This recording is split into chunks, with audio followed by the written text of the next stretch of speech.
These are the steps for the Lazy Susan kit installation. You will need a drill for this assembly. Open the box and unpackage all of the parts. Notice the amount of packaging material around each part. Locate the pre-drilled hole on the Lazy Susan shelf. Line up the pre-drilled hole on the shelf with a hole on the underneath hardware plate. Place the Lazy Susan shelf on the Easy Reach shelf. Make sure to line up the pie cutouts of the Easy Reach shelf and the Lazy Susan shelf. Also, line up the corner of the hardware plate to the pie cutout on the Easy Reach shelf.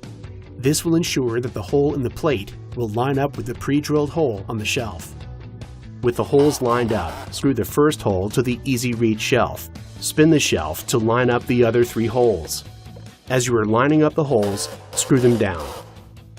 After you have secured the hardware plate to the shelf, spin the Lazy Susan to make sure it spins freely. Repeat the steps to install the Lazy Susan to the cabinet bottom. And now you're done.